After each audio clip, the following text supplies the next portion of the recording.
agjerimi i Ramazanit. Thot Allah subhanahu wa taala: "Ja eyyuhalladhina amanu kutiba alaykumus siyamu kama kutiba alal ladhina min qablikum la'allakum tattaqun." O ju besimtari, është bërë obligim agjerimi ashtu siç ishte obligimi atyre para jush, në mënyrë që të bëheni të devotshëm. Ky ajet tregon e para se agjerimi është obligim, e dyta se ka qenë obligim edhe tek pejgamberët e mëhershëm. Dhe e treta se qëllimi i agjerimit është për të mirën tonë, që të bëhemi të devotshëm. Që të bëhemi të devotshëm ndaj Allahut subhanahu wa taala. Allahu nuk do të na dënojë neve me agjerim që të rrim pa hangër, pa pije kështu me radhë, por kjo është për të mirën tonë. Agjerimi është për të mirën tonë, ndash në aspektin shpirtëror, ndash në aspektin trupor, agjerimi ka me qindra mira dobi. Sa i përket vlerës, ta përmendim një hadith të pejgamberit alayhis salam: "Men sama yawman fi sabilillah ba'da Allahu wajhahu 'anil nari 70 kharifan."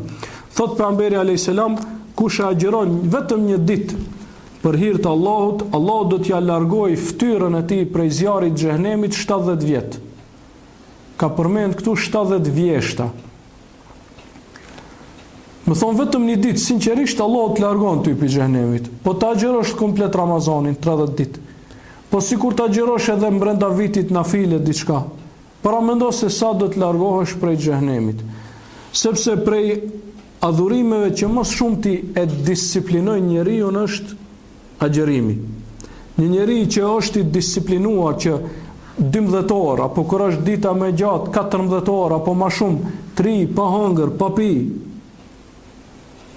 ai njeri do t'i shtohet vullnetit, do bëhet tjetër njerë. Më thonë, do të kesh disiplinë, do ta kontrolloj vetveten. Për këtë shkak edhe pejgamberi alayhis salam i ka këshilluar të rit beqar që të mbrohen prej fitnes, prej rrezikut të zinaz, duke bërë agjerim nafile. Pra agjerimi ka shumë mirësi.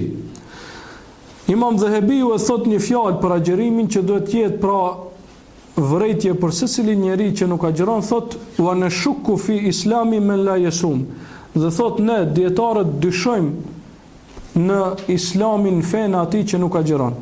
Një njerëz që nuk agjeron, thot, ne dyshojmë, a musliman a nuk është musliman. Nuk i thot kafir, mirë po thot probleme puna e këtij. Si mundet muslimani në Ramazanit vije mos agjeroj asnjë ditë? O pak problem. Për këtë shkak, pra Allahu na boft për atyre që i kryen komplet gjitha këto shtyllat e islamit. Dhe i shpërbleft pra gjitha ata të cilët mundohen që t'i kryen këto shtylla me xhenetet më të larta, ndërsa ata që janë të mangët prej muslimanëve në këto pika, Allahu ju udhëzoft dhe i ktheft në fenë e tij, sepse as Allahu subhanahu wa taala e as ne nuk duhet që të dëshirojmë që të shkojnë njerëzit në xhehenem. Shejtani vazhdon që njerit shkojnë në xhehenem. Allahi nuk don që ai të shkojnë në xhehenem, as muslimanët, as pejgamberi alayhis salam. Asnjëri nuk don që njerëzit të shkojnë në xhehenem, ama ata vetë zgjedhin të shkojnë në xhehenem. Për këtë shkak ne do të bëjmë dua për ato që janë devijuar, që Allahu t'i udhëzojë. Do të ta kena dert këtë. Nëse për shembull ndodh një fatkeqësi këtu, digjet dëni ndërtesa, e ke pa këtë njerëzit, si ta shpëtojmë atë fëmijën, atë gruan, ka mbet. Po ashtu edhe për xhehenemit do ta kena çat dert. Si ti shpëtojmë njerëzit, se do hinë në zjarr, do hinë, nuk e dimë ne kur do vdesin.